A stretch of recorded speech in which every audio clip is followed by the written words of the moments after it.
창세기 46장 1절부터 34절입니다.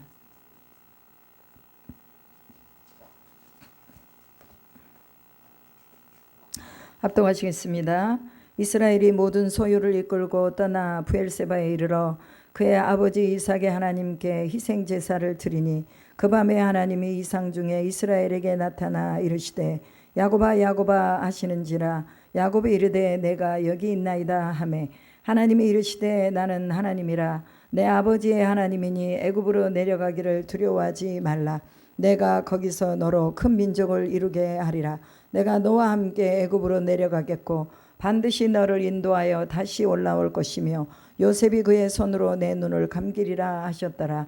야곱이 브엘세바에서 떠날새 이스라엘의 아들들이 바로가 그를 태우려고 보낸 수레에 자기들의 아버지 야곱과 자기들의 처자들을 태우고 그들의 가축과 가나안 땅에서 얻은 재물을 이끌었으며 야곱과 그의 자손들이 다 함께 애굽으로 갔더라.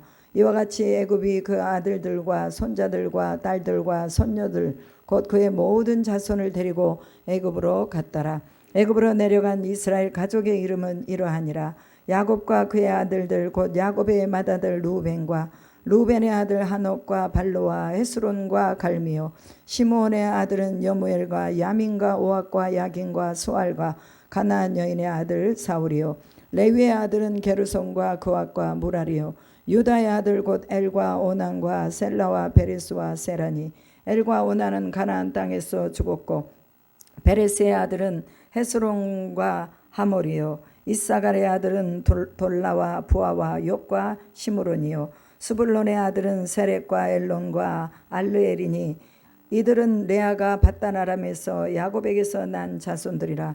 그 딸 디나를 합하여 남자와 여자가 33명이며 가세의 아들은 시본과 학기와 수니와 에스본과 에리와 아로디아와 아레리오 아셀의 아들은 임나와 이스와와 이스위와 부리아와 그들의 누이세라며 또 부리아의 아들은 헤벨과 말기엘이니 이들은 라반이 그의 딸 레아에게 준 실바가 야곱에게 낳은 자손들이니 모두 16명이라. 야곱의 아내 라헬의 아들 곧 요셉과 베냐민이요 애굽 땅에서 오네 제사장 보디베라의 딸 아스낫이 요셉에게 낳은 므낫세와 에브라임이요 베냐민의 아들 곧 벨라와 베겔과 아스벨과 게라와 나만과 에히와 로스와 문빔과 훈빔과 아르시니 이들은 나엘이 야곱에게 낳은 자손들이니 모두 14명이요 단의 아들 후심이요 납달리의 아들 곧 야셀과 구니와 예셀과 실렘이라. 이들은 라반이 그의 딸 라헬에게 준 비라가 야곱에게 낳은 자손들이니 모두 7명이라. 야곱과 함께 애굽에 들어간 자는 야곱의 며느리 외에 66명이니 이는 다 야곱의 몸에서 태어난 자이며 애굽에서 요셉이 낳은 아들은 2명이니 야곱의 집사람으로 애굽에 이른 자가 모두 70명이었더라. 야곱이 유다를 요셉에게 미리 보내어 자기를 고센으로 인도하게 하고 고센 땅에 이르니 요셉이 그의 수레를 갖추고 고센으로 올라가서 그의 아버지 이스라엘을 맞으며 그에게 보이고 그의 목을 어긋맞춰 안고 얼마 동안 울매 이스라엘이 요셉에게 이르되 내가 지금까지 살아있고 내가 내 얼굴을 보았으니 지금 죽어도 족하도다. 요셉이 그의 형들과 아버지의 가족에게 이르되 내가 올라가서 바로에게 아뢰어 이르기를 가나안 땅에 있던 내 형들과 내 아버지의 가족이 내게로 왔는데 그들은 목자들이라 목축하는 사람들이므로 그들의 양과 소와 모든 소유를 이끌고 왔나이다 하리니 바로가 당신들을 불러서 너희의 직업이 무엇이냐 묻거든 당신들은 이르기를 주의 종들은 어렸을 때부터 지금까지 목축하는 자들이 온데 우리와 우리 손조가 다 그러하나이다 하소서. 애굽 사람은 다 목축을 가증히 여기나니 당신들이 고센 땅에 살게 되리이다. 아멘. 오늘 말씀의 제목은 기근의 땅에 준비된 땅 애굽 즉 고센 땅을 또 본문에서 설명을 하고 있습니다. 애굽은요 성경에 5대 제국이 나오는데 그 5대 제국에 들어가지 못했습니다. 왜냐하면 이 요셉이 이제 애굽 땅으로 들어가서 거기에 총리가 되죠. 바로에 의해서 총리가 되면서 오늘 이 본문에 이스라엘의 그 모든 가족들, 야곱의 가족들 70명을 데리고 애굽 땅 고센으로 들어갔습니다. 그런데 애굽 땅 고센으로 들어가서 이제 430년 동안 살게 되잖아요. 그런데 야곱은 고센 땅에 들어갈 때에 그는 속히 하나님이 그 모든 흉년의 때를 끝내고 그들이 다시 가나안으로 속히 돌아갈 것을 그렇게 알고 있었던 것 같아요. 그리고 애굽으로 들어가면서 이제 5년 6년만 끝나면 우리는 다시 또 가나안으로 돌아가겠지 했는데 그들은 5년의 흉년이 끝난 후에도 돌아가지 못했고 야곱은 애굽 땅에서 죽었고 요셉도 또한 애굽 땅에서 죽었습니다. 그러면서 이제 창세기가 끝나요.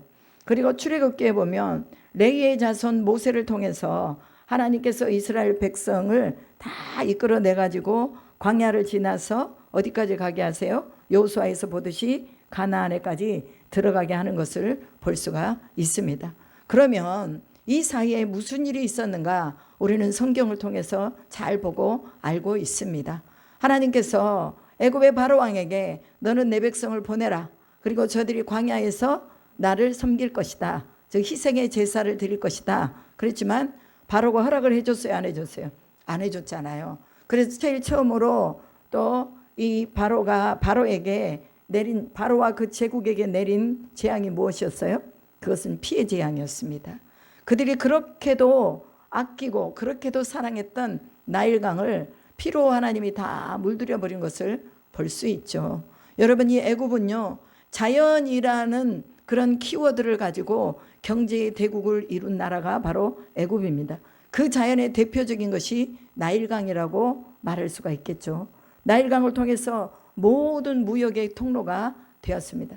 그래서 애굽은요 굉장히 빨리 군사력이라든지 경제력을 가진 나라가 되었다 그 말이에요. 그런데 하나님께서 이스라엘 백성들을 이제는 보내라, 내 백성을 보내라 하고 모세를 보냈을 때에 바로왕이 그냥 손들고 보내줬으면 되는데 그렇게 하지 않았단 말이에요. 그러니까 피재앙을 일으키죠. 그 다음에 개구리, 그 다음에 뭐예요? 또 그 다음에 파리 이런 재앙들을 일으켜서 모든 땅의 농산물들을 다 망가뜨리게 해버린 거예요. 그 다음에 또 안 하니까 개구리, 그 다음에 뭐예요? 그 다음에 돌종우, 그 다음에 또 돌림병, 그 다음에 종기, 우박, 흑암, 그 다음에 제일 마지막에는 장자의 재앙을 통해서 애굽에 있는 모든 땅을 하나님이 심판하시는 것을 볼 수가 있습니다. 그것만 했으면 좋을 건데 또 애굽의 바로왕이 나가라고 그래 놓고는 또 홍해까지 쫓아오잖아요. 그래서 홍해 앞에서 모세가 하나님 앞에 손을 들어 기도하니 그 홍해가 갈라지면서 이스라엘 백성이 다 홍해를 건넜는데 그때 애굽이 뒤따라오면서 이게 애굽의 그 군사력과 노동력의 200만 명이 홍해에서 빠져서 다 죽었다고 말합니다. 그 군사력만 죽은 것이 아니라 그 홍해 가운데 그들이 그렇게도 귀하게 여기고 그렇게도 군사력을 자랑했던 모든 철과 동과 병거들이 다 함께 그 홍해 바다에 매장이 되어 버렸습니다. 그래서 그 이후로 애굽은 다시 일어나지 못하고 제국의 대열에 끼지 못했다고 헤로도토스의 역사가가 기록을 하고 있는 것을 볼 수가 있습니다. 우리가 이런 상황을 보면서 하나님은 누구에게 관심이 있다는 거예요? 하나님의 선택된 백성에게 관심이 있다는 것을 보여주십니다. 애굽은 분명하게 심판해서 싹 썰어버리지만 그러나 이스라엘은 다시 용서하시고 용납하시고 그러면서 하나님이 친히 그들을 견인해가는 모습을 볼 수 있다 그 말이죠. 하나님은 애굽에 관심이 있으신 것이 아니라 하나님이 선택한 백성에게 관심이 있으셨습니다. 이건 무슨 말입니까? 하나님을 예배하는 자에게 하나님은 관심이 있다는 거예요. 하나님의 말씀을 따라 사는 자에게 관심이 있다는 거예요. 이방의 땅을 가나안 땅을 주시기 위해서 선택된 민족의 태동을 준비케 하신 땅으로 그렇게 사용하시고 그들이 그 땅을 사용해서 그 땅에 하나님 앞에 복을 받으면 좋았겠지만 그러나 애굽은 쓰임받은 후에 버려졌다 그 말이에요. 하나님을 왕으로 섬기지 않았다 그 말이에요. 바로가 신이요 바로가 왕으로 군림에 있었기 때문에 하나님은 그들의 땅에 복을 주지 못했다는 거예요. 여러분 오늘 이런 성경의 맥락을 보면서도 높아지고자 하면 낮아지고 낮아지는 자는 높여주신다는 하나님의 원리를 볼 수가 있습니다. 그래서 애굽은요 5대 제국 안에 들어가지 못했어요. 제가 국회 예배실 가가지고 이 말씀을 해야 되는데 이걸 잊어버리고 그냥 온 거예요. 그냥 무슨 다른 말씀을 하다 보니까 이 5대 제국에 들어가지 못한 이유를 끝까지 설명을 못 해주고 왔는데 오늘 제가 이걸 설명해 준 거예요. 누군가 이 말씀을 들으면 5대 제국에 들어가지 못한 이유가 거기에 있구나 라고 이해를 하게 되겠죠. 그리고 이제 5대 제국이 우리가 말하는 아수르, 아시리아로 말하죠. 그 다음에 바빌로니아라고 말합니다. 페르시아, 헬라, 로마입니다. 그러면은 이 5대 제국마다 다 자기들이 내세운 키워드가 있었다는 거예요. 그 키워드는 뭐냐? 아수르는 경계의 정책을 허물어서 혼합으로 그냥 섞어버린 거예요. 그래서 유대인들이 사마리아에 있는 그 사마리아 사람들을 인정해 주지 않았습니다. 그리고 더럽고 추악한 민족이라고 여겼습니다. 왜? 아수르가 모든 포로들을 다 이끌어가지고 사마리아에다가 딱 갖다 놓으니 거기에 많은 사람들이 섞여서 혼혈적이 되어 버린 것입니다. 그래서 경계를 무너뜨리는 정책을 아수르가 했어요. 그럼에도 불구하고 이 아수르는 5대 제국에 들어갔지만 제일 처음으로 망하는 나라가 되었습니다.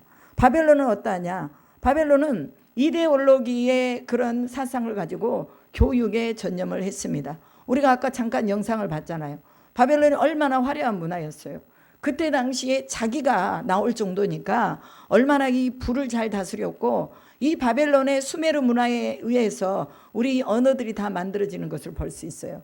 그만큼 언어를 정립하고 이성이라든지 어떤 그 사상이라든지 이런 것을 만들어서 바벨론이 영원하게 제국으로서 이 제국에 굳건하게 설 것을 바랬지만 그러나 하나님은 뭐예요? 바벨론도 또 그 제국에서 무너뜨리셨습니다.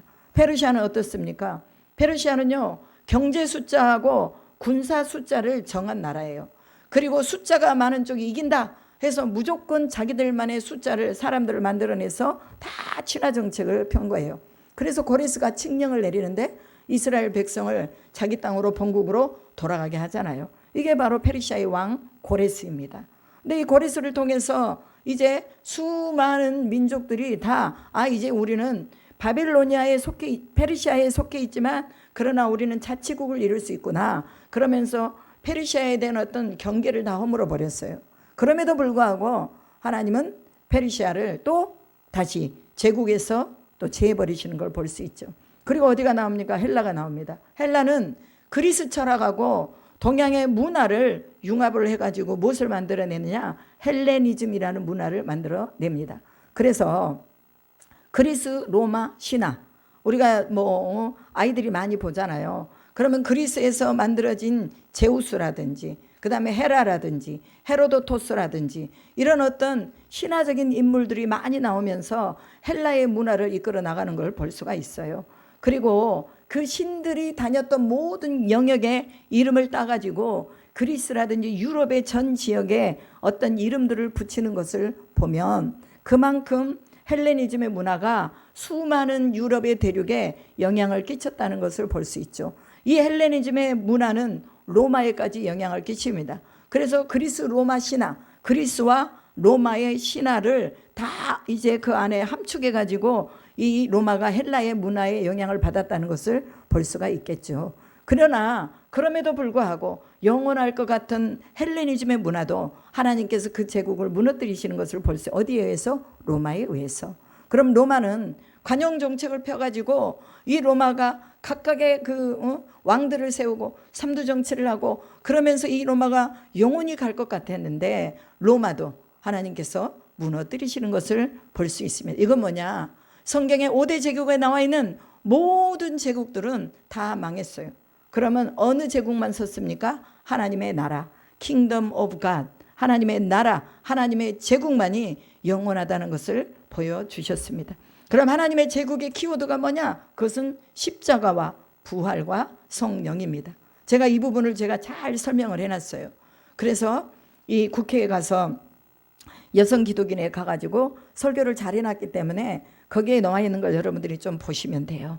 그리고 이제 애굽에 대한 기근의 땅에 준비된 이 땅, 애굽, 고센 땅, 하나님이 얼마나 귀하게 여기고 하나님이 얼마나 그 땅을 그래도 많이 보호하시고 사랑하셨겠어요. 그럼에도 불구하고 하나님은 마지막 때에 그 애굽 땅에서 그들을 건져내시고 그리고 그 땅을 하나님이 또 멸하시는 것을 볼 수 있죠. 그것은 아까도 말했지만 하나님의 선택된 백성을 향해서 하나님은 관심이 있다는 것을 말씀을 해주고 있다는 거예요. 오늘 우리에게 하나님이 관심이 있으십니다. 우리가 영적으로 어두워서 우리가 앞을 보지 못하고 자꾸 내 앞에 있는 것들 속에서 우리가 자꾸 더 이상 나가지 못하는 일들이 많은데, 하나님은 우리로 하여금 이 영적인 일을 바라보고 하나님이 주신 큰 그림 안에서 움직이기를 원하시는 것을 또 우리가 봐야 우리가 오늘의 어떤 문제나 우리 속에서 있는 여러 가지 복잡한 것들을 해결할 수 있게 되리라는 것을 믿습니다. 오늘 1절에 이스라엘이 모든 소유를 이끌고 떠나 부엘세바에 이르러 라고 말합니다. 그러면 원래 이 야곱은 어디에 있었어요? 아버지 이삭이 거주했던 헤브론에 있었던 것을 볼 수가 있습니다. 그 헤브론은 할아버지 아브라함이 장사된 곳이요, 아버지 이삭이 장사된 곳입니다. 그리고 또한 자기 어머니가 그곳에 장사된 곳이 바로 헤브론이죠. 헤브론에서 짐을 다 꾸려가지고 부엘세바까지 내려왔어요. 그럼 왜 야곱은 헤브론에서 예배를 드리지 않고 부엘세바로 내려와서 예배를 드렸을까? 그거는 영적인 의미가 있다는 것을 우리가 알 수가 있습니다. 부엘이라는 히브리어는요, 우물이라는 뜻이 있습니다. 세바라는 이 뜻은 일곱이라는 뜻이 있습니다. 그럼 일곱 숫자는 뭐라고 그랬어요? 우리가 하나님의 완전 숫자라고 말했죠. 이 하나님의 완전 숫자가 오늘 본문에 보면 70명이 야곱의 이스라엘의 가족 70명이 애굽으로 들어갔다, 고센 땅으로 들어갔다, 이렇게 말하고 있죠. 그런데요, 사도행전 7장 14절에 보면 스데반이 70명이라고 하지 않고 75명이다 라고 말하는 것을 볼 수 있어요. 그럼 이것이 틀렸느냐? 그건 아니에요. 이 스데반이 말한 75명과 역사적인 기록에 의하면 75명이에요. 그런데 창세기를 46장을 기록하는데 70명이라는 숫자를 쓴 이유가 있었다 그 말이죠. 더 많은 숫자가 있었을 것이지만 그러나 70이라는 이 숫자가 하나님 앞에서 의도적으로 7이라는 이 숫자의 맞춤, 즉 완전수로 하나님께서 또 쓰기를 원하셔서 이 창세기를 기록한 저자가 모세가 이것을 기록했다라고 여러분들이 보면 되는 것이죠. 그래서 75명이든 70명이든 하나님께서 그들을 어디로 인도하셨다? 애굽으로 인도하셨다라는 것을 볼 수가 있습니다. 여러분, 에레미야 시대에는요, 에레미야는 애굽으로 가지 말아라, 너희들이 애굽에게 항복하지 말아라 그랬어요. 그리고 어디로 가라 그랬어요? 바벨로니아로 가라, 바벨론으로 가라. 70년 후에 하나님이 너희를 다시 이곳으로 인도해 들이실 것이다 라고 말했습니다. 어쩔 때는 애굽으로 가지 말라고 그러고 어쩔 때는 애굽으로 가라고 그러고, 그러니까 우리 헷갈리는 거예요. 가나안 땅에 기근이 들었어도 하나님이 그 땅을 주시기를 원하시면 그 땅에 살아야 되잖아요. 그런데 가나안 땅에 살아서는 200만 명의 장정을 만들어낼 수가 없는 거예요. 이 200만 명의 장정을 만들어내야 가나안의 모든 지역을 다 점령할 수가 있는데, 그렇게 기근의 때에 모든 백성들이 다 죽을 것 같으니까 하나님은 요셉을 미리 애굽으로 보내가지고 국무총리가 되게 하고 이 고센이라는 기름진 땅을 준비케 해주셨다 그 말이죠. 오늘 우리의 인생에 기근이 있다면 하나님께서 그 기근을 통해서 하나님이 준비된 곳으로 몰아가신다는 것을 기억하시기 바랍니다. 그러면 우리가요, 하나님을 오해하지 않을 수가 있어요.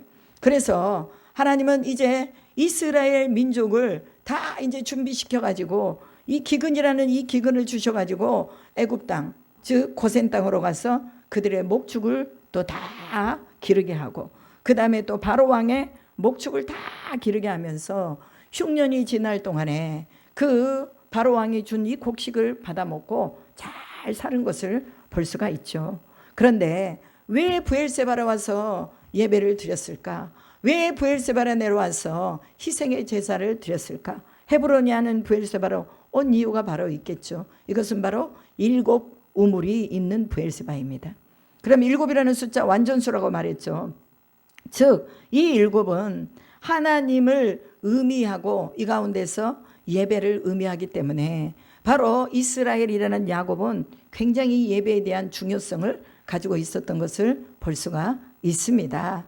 그리고 이 브엘세바는요, 아비멜렉이 블레셋 왕 아비멜렉이 비골과 함께 이삭을 찾아와 가지고 이삭과 함께 언약을 맺은 것이 바로 이 브엘세바예요.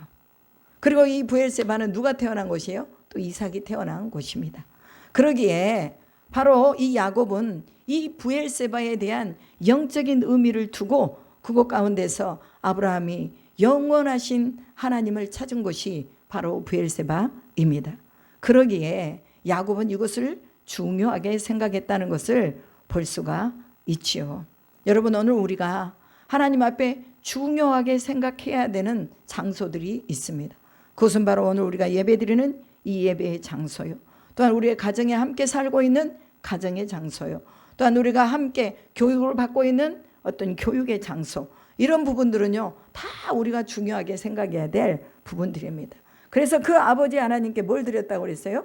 희생의 제사를 드렸다라고 보는 것입니다. 여러분, 이 브엘세바는요, 우리가 그 모래시계 있잖아요. 그 목욕탕 가면 모래시계가 이렇게 있어서 딱 뒤집으면 모래가 밑으로 쭉 내려가는데 시간이 한 15분 걸리더라고요. 그리고 다시 돌려서 놓으면 또 15분이 걸려요. 마치 이 모래시계의 허리, 아주 짤록한 그곳이 바로 브엘세바라고 말합니다. 그래서 브엘세바의 동쪽은 바로 네게브 사막으로부터 브엘세바의 동쪽은 바로 아주 이스라엘 백성들이 중요하게 여기는 아랏이라는 곳이 있고, 그 다음에 서쪽은 그랄이라는 곳이 있습니다. 그랄로 내려가서 아비멜렉을 만나잖아요, 이삭이. 이 아브라함도 그렇고. 그래서 이 그랄이라는 지역이 있는 곳이고, 그 다음에 북쪽으로는 단이 있고 남쪽으로는 브엘세바가 있어요. 그러니까 단에서부터 브엘세바까지 내가 너희에게 다 이 땅을 주리라 라고 하나님이 약속하신 것을 볼 수가 있죠. 그만큼 이 브엘세바는 중요한 위치를 차지하고 있다는 것을 말하고 있습니다. 오늘 우리가 예배해야 되고 하나님 앞에 간구해야 될 장소, 이것은 바로 야곱이 중요하게 여겼던 브엘세바처럼 우리도 또한 오늘 이 땅 가운데서 하나님을 경배하고 예배하고 하나님의 임재가 있는 교회를 중요하게 생각하고 이 가운데서 우리가 희생의 제사를 하나님 앞에 드려야 된다는 것입니다.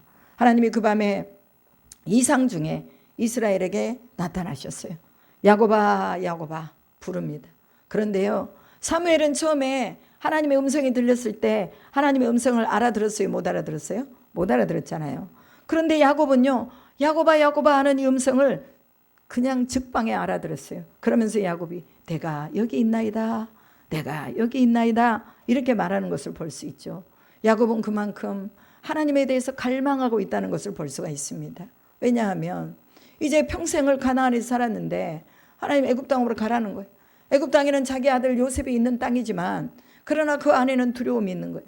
사람이요, 자기가 살던 곳을 떠나서 다른 곳을 가려고 할 때의 그 두려움은요 이루 말할 수가 없겠죠. 그런데 야곱은 그 두려움 가운데 있었던 거예요. 어디를 보면 알 수 있어요? 하나님이 이르시되 나는 하나님이라 내 아버지의 하나님이니 애굽으로 내려가기를 뭐하지 말아라? 두려워하지 말라라고 말하는 것을 볼 수가 있죠. 여러분, 오늘 하나님이 거기에 계시고 하나님이 여기에 계시면 우리가 두려워할 것이 없습니다. 내 인생 가운데 하나님이 함께 계시면 내가 두려움이 없는 거예요. 왜 내가 두려워하느냐? 왜 내가 내 인생을 살려고 하느냐? 그건 하나님이 나와 함께 계시다는 것을 잊어버리기 때문에 자꾸 두려움이 오는 것이죠. 야곱에게 있는 이 두려움을 하나님이 희생의 제사를 통해서 다 사해 주는 것을 볼 수가 있죠. 오늘 여러분 안에 두려움이 있다면 하나님을 예배하시기 바랍니다. 하나님을 경배하시기 바랍니다. 하나님께 무릎 꿇고 주님, 내가 두렵습니다. 그러니 아버지, 이 예배를 통해서 하나님이 내 마음을 바꿔주시고 내 삶을 바꿔주시고 내 환경을 바꿔주시옵소서라고 기도할 때 하나님은 아브라함의 하나님이요 이삭의 하나님이요 또한 그 하나님이 바로 야곱을 만나 주셔서 이 만남의 장소 가운데서 하나님이 그에게 그 두려움을 사해 주는 것을 볼 수가 있습니다. 그리고 브엘세바가 왜 중요하느냐? 바로 이스라엘이 여기 있다면 애굽은 여기 있잖아요. 그러면 또 바벨론은 이쪽에 있단 말이에요. 이쪽에 페르시아가 있습니다. 바벨론이. 그러면 이 중간 지점에 이스라엘이 있기 때문에 이 이스라엘은 교통의 중심지예요. 이스라엘을 거치지 않고는 저쪽 바벨론으로 갈 수 있고 없고 메소포타미아로 갈 수가 없는 거예요. 그러니까 이 브엘세바가 얼마나 중요한 요충지였는가를 볼 수가 있습니다. 제가 그 우리나라 역사에 전쟁에 대한 전쟁사를 이렇게 그 벌거벗은 세계사에서 좀 들었습니다.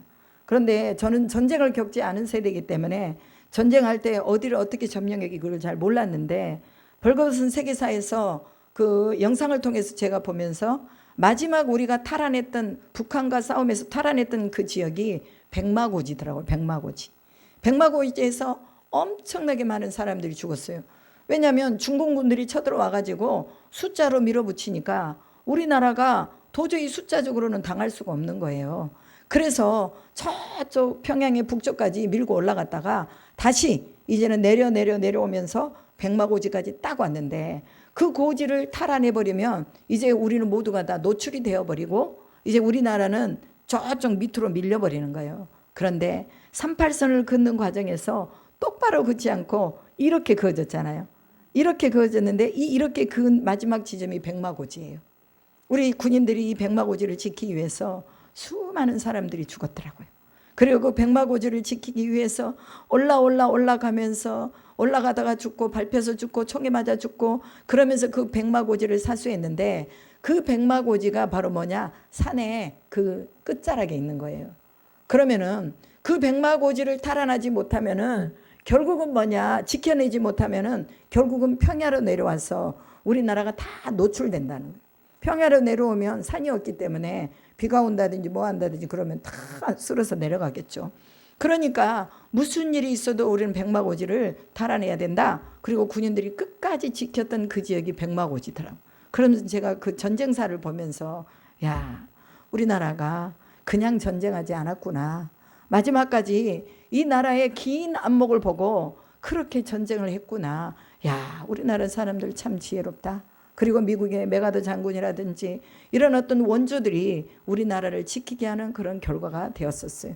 이와 마찬가지로 여러분 중공군은요 숫자로 막 밀어붙여가지고 우리나라를 쳐들어왔습니다. 마치 페르시아처럼 숫자가 대세다 해서 막 숫자로 밀고 내려왔지만 그러나 우리 조국 대한민국이 나라를 사랑하는 이 사람들로 인해서 결국은 자기의 청춘을 나라의 위에 바치고 그리고 그 피값으로 우리나라를 사서 오늘까지 우리가 평화롭게 이 땅 가운데서 살고 있다는 것을 제가 또 알게 된 거예요. 그러면서 야, 중요 지점이 있구나. 우리나라의 중요 지점 백마고지가 있었듯이 오늘 우리의 인생에 하나님이 우리에게 주신 영적인 키워드의 중심부가 있구나. 이것이 바로 십자가와 부활과 성령이구나. 이것을 깨닫게 된 거예요. 그걸 깨닫게 되면 우리는 어떻게 돼요? 그것만을 이제 위해서 우리가 사는 거예요. 십자가를 지기 위해서 살고 부활의 영광 안으로 들어가기 위해서 살고 성령 안에 살기 위해서 살고 이것들이 이루어지는 것입니다. 야곱처럼 하나님이 말씀하실 때 하나님 그렇습니다. 내가 여기 있습니다. 말씀해 주십시오. 이것이 곧 하나님과 친밀한 사람들이 들을 수 있는 하나님의 음성입니다. 두려워하지 말아라. 내가 거기서 너로 큰 민족을 이루게 하리라 라고 말씀하시는 것을 볼 수 있죠. 오늘 우리 가운데 두려움이 무엇입니까? 미래에 대한 우리의 두려움이 있지만 그러나 걱정할 거 없어요. 왜? 하나님이 우리의 인생에 함께 하시기 때문에. 그래서 너희가 그리로 들어가라. 이 하나님의 약속이죠. 약속의 땅에 머물 것인가? 가나안에 머물 것인가? 기근을 피해서 내려갈 것인가? 이런 이 두려움의 기점에서 하나님의 얼굴을 구할 때 하나님은 그에게 두려워하지 말라고 말씀해 주셨어요. 오늘 우리 인생에서 하나님을 예배하고 하나님을 경배하는 일에 우리가 멈추지 말고 주님의 뜻을 바라본다면 하나님께서 우리 가운데 인도하시는 인도하심을 보게 될 것으로 믿습니다. 그리고 4절에 보면 내가 너와 함께 애굽으로 내려가겠고 반드시 너를 인도하여 다시 올라올 것이며 요셉이 그의 손으로 내 눈을 감기게 하리라 라고 말씀을 하셨습니다. 그래서 두려움 없이 애굽으로 내려간 걸 볼 수가 있어요. 왜? 하나님이 함께 내려가시겠다라고 말씀하셨기 때문입니다. 여러분이 어디에 있든지 하나님이 여러분 가운데 함께 하심을 믿으시기 바랍니다. 이것을 신약으로 와서는 임마누엘이라고 말하죠. 이 임마누엘은 하나님이신 그분이 육신을 입고 이 땅에 오셨다. 즉 예수 그리스도가 함께 계시는 곳이 바로 임마누엘입니다. 하나님이 너희와 함께 하신다. 오늘 이 하나님이 우리의 경계와 모든 것을 다 무너뜨리시고 하나님은 친히 당신의 백성을 애굽으로 인도하셔서 기근의 때를 면하게 하시고 민족의 200만 명의 민족을 만들어내는 일에 그 일에 하나님의 경영 키워드를 가지고 움직여 나가시는 것을 볼 때에 우리의 인생을 헛되이 하나님이 쓰지 않으시라는 이런 감동과 그런 마음들이 우리 안에 있어야 될 줄로 믿습니다. 그래서 나는 두려워하지 않습니다. 하나님이 나와 함께 가시니 내가 두려워하지 않습니다. 내가 아골골짜기 빈들에 갈지라도 하나님이 나와 함께 하시니 내가 두려워하지 않습니다. 라는 이런 고백을 주님 앞에 드릴 수 있기를 축복합니다. 그리고 이제 바로가 보낸 이 수레를 타고 이제 그의 가족과 아버지가 다 애굽으로 내려갑니다. 그때 요셉이 아버지를 맞이하기 위해서 미리 준비해서 고센 땅으로 들어가죠. 그러면서 8절부터 27절까지는 이제 애굽 땅에 들어간 그 야곱의 자손들의 이름을 수록하고 있는 것을 볼 수가 있죠. 루벤에게서는 한옥과 발로와 헤스본과 갈미, 시몬에게서는 여무엘과 야민과 오악과 야긴과 스알과 사울, 레위에게는 게르손 그앗 무라리, 유다에게는 엘과 오난과 이 오난은 가나안에서 죽잖아요. 그리고 셀라와 베레스와 세라, 그 다음에 베레스의 아들 헤스론과 하몰, 그리고 이사갈의 자손들은 돌라와 부아와 욥과 시므론, 스불론의 자손은 세렉과 엘론과 야르엘, 이것이 바로 레아가 밧단 아람에서 낳은 33명 디나를 포함한 자녀들이다 라고 말하고 있습니다. 그리고 또 갓과 아셀이 나오는데 여기에서 실바가 낳은 자녀들 16명, 그 다음에 또 라헬이 낳은 자손들 14명, 그 다음에 단과 납달리가 낳은 자손들 7명 해가지고 총 며느리들을 제외하고 66명이라 라고 말하고 있죠.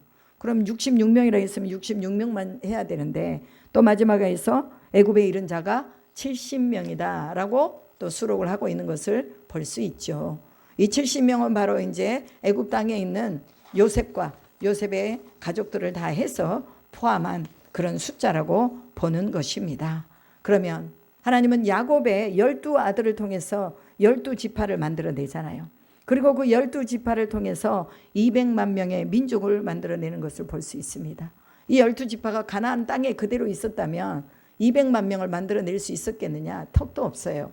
그런데 하나님은 애굽의 고센 땅으로 옮기셔서 그곳에서 하나님의 역사에 약속의 대장정을 만들어 나가셨다 그 말이죠. 때로는 우리에게 가라 하시면 가야 돼요. 멈춰라면 멈춰야 돼. 에레미야처럼 야 니네 바벨론으로 그냥 들어가.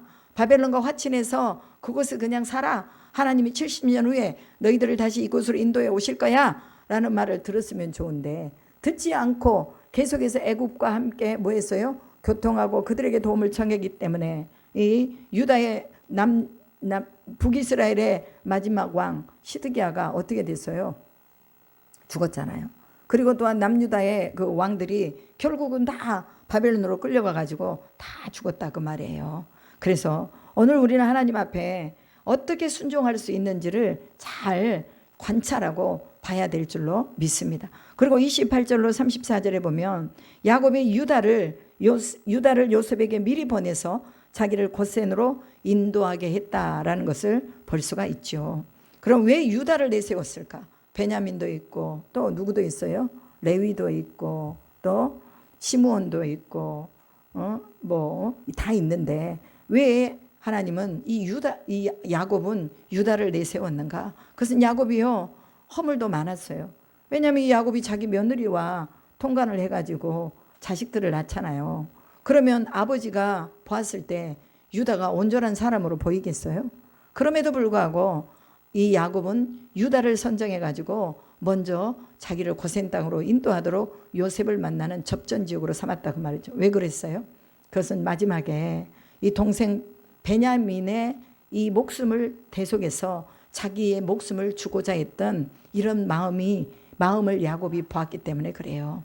오늘 하나님께서 우리를 보시고 우리가 합당하게 보내짐을 받을 수 있도록 우리를 사용하시도록 그렇게 내 목숨과도 바꿀 수 있는 그런 어떤 충직함 이런 것들을 우리가 가지고 있을 때 하나님 우리를 쓰신다는 것을 믿으시기 바랍니다. 그리고 유다의 강구가 요셉의 마음을 녹아지게 했고 결국 그 요셉이 자기가 누구라는 것을 밝힐 수 있도록 해줬다 그 말이에요. 오늘 우리가 내가 녹아져서 하나님의 나라의 일을 이룰 수 있다면 내가 그냥 녹아지게 해주십시오. 이런 결단과 각오가 우리에게 있어야 될 줄로 믿습니다. 그리고 이제 요셉이 아버지를 만나죠. 이 아버지를 만나는 시점이 22년 만이에요. 22년 만에 상봉을 하는데요. 저는 이것을 보면서 누구를 생각했냐면 저희 언니를 생각했어요. 저희 언니가 미국에 간 지 지금 30년이 넘었어요. 그런데 아직도 우리는 얼굴을 못 보고 있어요.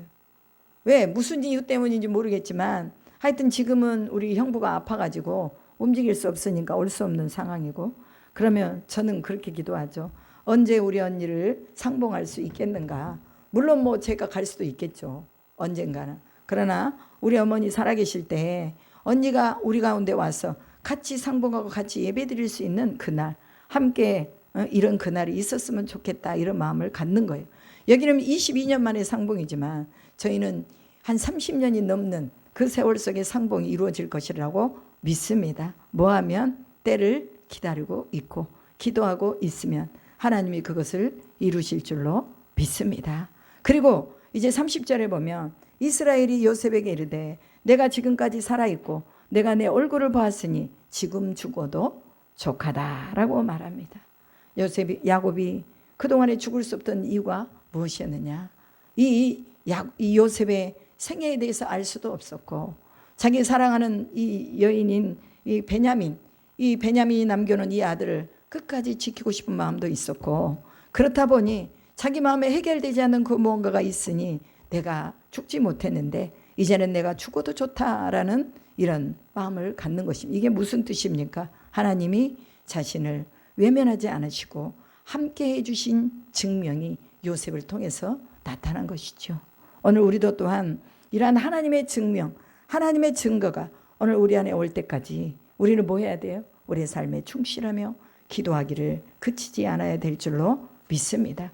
분명하게 하나님은 우리에게 약속하셨던 약속을 외면하지 않으신다는 것, 그리고 분명한 증거를 주신다는 것을 기억하면서 마지막까지 하나님 앞에 예배자로 설 수 있기를 주님의 이름으로 축복합니다. 그리고 요셉은 그 형들에게 고센 땅 목초지를 달라고 이 바로 왕에게 구하라고 말하는 것을 볼 수가 있습니다. 그러면서 애굽 사람은 다 목축을 가증히 여기나니 당신들이 고센 땅에 살게 되리이다 라고 말하죠. 요셉이 고센 땅을 고집했던 첫 번째 이유가 뭡니까? 목축으로 유리한 지역이기 때문에 고센 땅을 선택을 했습니다. 그리고 그 땅에 풍부한 그런 자원으로 말미암아서 그들이 속히 이스라엘로 돌아가지 않고 가나안으로 돌아가지 않을 수 있는 어떤 그런 여건들을 다 마련하고, 이게 하나님의 섭리예요. 그 가운데 430년 동안 이 국고성 비돔과 람셋을 건축하는 그곳이 바로 고센 땅이잖아요. 그만큼 바로 그 땅이 비옥했다는 것을 볼 수가 있습니다.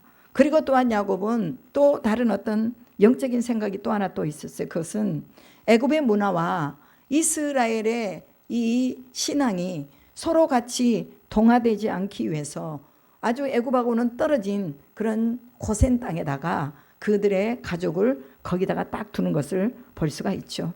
사람들은요 모두 환경의 영향을 받습니다. 그래서 이 애굽은요 이방의 문화, 불신의 문화, 그러니까 이 풍요의 문화 속에서 신들이 많은 그런 문화입니다. 그런데 그 문화 속에서 구별되게 하기 위해서 또 요셉은 그만한 어떤 생각들을 하고 나가는 것을 볼 수가 있죠. 그래서 요셉은요 민족의 번영을 준비해 주는 준비된 자로 쓰임을 받았다는 것도 볼 수가 있습니다. 오늘 우리가 다른 세대, 다음 세대를 준비해 줄 수 있는 그런 준비된 자를 세울 수 있는 자로 우리가 쓰임받게 해달라고 또한 기도해야 될 줄로 믿습니다. 창세기 1장 28절에 말씀하죠. 번성하고 땅에 충만하고 땅을 정복하고 모든 생물을 다스리라 라고 말합니다. 이곳 가운데서 요셉이 있었던 그 시대만큼은 그들이 다스리고 생육하고 번성한 것을 볼 수 있어요. 그리고 그렇게 번성했더니 200만 명이라는 장정들이 만들어 내집니다. 그리고 이제 이 애굽의 왕 바로 왕이 야, 우리가 보니 우리보다도 더 많은 사람들이 그곳에 모여지고 있는 거예요. 200만 명. 그러니까 애굽의 숫자가 만약에 150만 명이라면 이제 이 히브리인의 민족의 숫자가 장정만 200만 명이야. 그러면 이 바로가 가만히 놔두겠어요? 그 장정들을 다 이제 죽여야 되잖아요. 어떻게 죽여요? 고역으로 죽이는 거예요. 노동으로 죽이는 거예요. 그냥 아무런 명분 없이 죽이면은 안 되니까 고역을 통해서 스스로가 죽게 만들어 나가는 것이죠. 그럼에도 불구하고 하나님은 생육과 번성을 그들에게 약속해 주시고 또 가나안 땅을 약속하시던 그 땅을 위해서 땅을 준비해 주시기 위해서 민족을 여기다가 딱 준비하는 것을 볼 수 있죠. 그래서 하나님의 경영, 세계 경영 키워드는 뭐냐? 하나님의 사람들을 하나님이 인도하신다. 하나님의 사람들을 하나님이 보호하신다. 하나님의 사람들을 하나님이 준비하신다. 이것을 우리가 분명하게 알고 우리 삶의 기근의 때가 오늘 우리 가운데 함께 닥쳐져 있다면 하나님은 준비된 곳을 예비하셨다라는 것을 분명하게 알고 믿으시면서 또 우리가 하나님 앞에 기도해야 될 줄로 믿습니다. 기도하겠습니다. 하나님 감사합니다. 하나님이 약속하신 그 약속을 지키기 위해서 우리 하나님은 세계 경영을 이루시고 또 이스라엘의 아들들을 애굽 땅으로 인도해 들이신 것을 보게 되었습니다. 아버지, 오늘 우리도 또한 하나님께서 인도하시고 하나님께서 우리가 서야 할 곳, 있어야 할 자리로 주님이 우리를 이끌어 가시는 것을 보게 하여 주시옵소서. 두려워하지 아니하고 근심하지 아니하고 하나님의 일하심을 볼 수 있도록 너희는 가만히 있어서 하나님이 너희를 위해서 무엇을 행하시는가를 보라 했던 것처럼 오늘 우리도 또한 하나님의 하시는 일을 보기를 소망합니다. 하나님 우리에게 주시는 것들은 바로 생명이요 부활이요 능력임을 믿습니다. 오늘 우리가 눈으로 보여지는 이것에 낙심하고 절망하지 않도록 도우시고 기근의 때를 맞이하고 있다면 하나님께서 또 우리를 살리시고 어떻게 인도하시는가를 볼 수 있도록 믿음의 눈을 열어 하나님을 예배하는 자로 그 예배의 장소 가운데서 하나님이 말씀해 주시는 소리를 잘 들을 수 있는 자로 저희들을 사용하여 주시옵소서. 그렇게 하실 줄 믿고 감사드리며 우리 구주 예수 그리스도의 이름으로 기도드리옵나이다. 아멘.